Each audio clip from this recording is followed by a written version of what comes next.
عورتوں نے رسول اللہ صلی اللہ علیہ وسلم سے کہا کہ آپ سے فائدہ اٹھانے میں مرد ہم سے آگے بڑھ گئے ہیں، اس لیے آپ اپنی طرف سے ہمارے وعظ کے لیے بھی کوئی دن خاص فرما دیں۔ تو آپ صلی اللہ علیہ وسلم نے ان سے ایک دن کا وعدہ فرما لیا۔ اس دن عورتوں سے آپ نے ملاقات کی اور انہیں وعظ فرمایا اور مناسب احکام سنائے۔ جو کچھ آپ صلی اللہ علیہ وسلم نے ان سے فرمایا تھا اس میں یہ بات بھی تھی کہ جو کوئی عورت تم میں سے اپنے 3 لڑکے آگے بھیج دے گی تو وہ اس کے لیے دوزخ سے پناہ بن جائیں گے۔ اس پر ایک عورت نے کہا اگر 2 بچے بھیج دے؟ آپ نے فرمایا ہاں، اور 2 کا بھی یہ حکم ہے۔ صحیح بخاری حدیث نمبر 101۔ حضور اکرم صلی اللہ علیہ وآلہ وسلم نے فرمایا کہ ایسے 3 بچے جو ابھی بلوغت کو نہ پہنچے ہوں۔ صحیح بخاری حدیث نمبر 102۔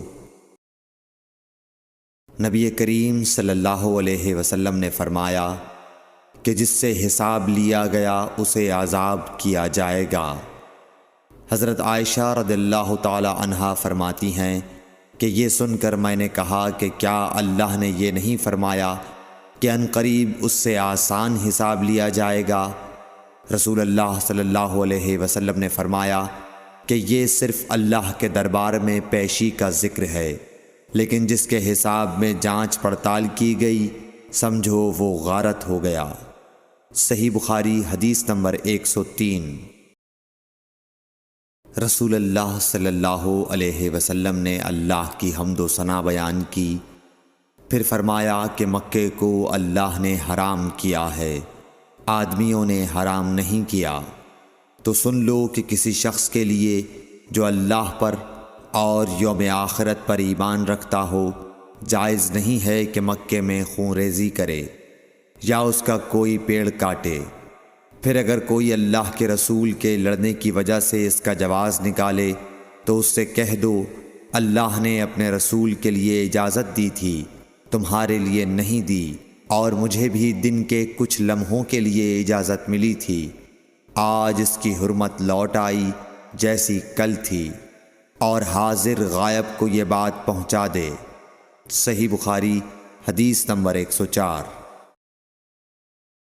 ایک مرتبہ ابو بکر رضی اللہ عنہ نے رسول اللہ صلی اللہ علیہ وسلم کا ذکر کیا کہ آپ صلی اللہ علیہ وسلم نے فرمایا تمہارے خون اور تمہارے مال۔ محمد کہتے ہیں کہ میرے خیال میں آپ نے اعراضکم کا لفظ بھی فرمایا، یعنی اور تمہاری آبروئیں تم پر حرام ہیں، جس طرح تمہارے آج کے دن کی حرمت تمہارے اس مہینے میں۔ سن لو یہ خبر حاضر غائب کو پہنچا دے۔ اور محمد راوی حدیث کہتے تھے کہ رسول اللہ صلی اللہ علیہ وسلم نے سچ فرمایا۔ پھر دوبارہ فرمایا کہ کیا میں نے اللہ کا یہ حکم تمہیں نہیں پہنچا دیا؟ صحیح بخاری حدیث نمبر 105۔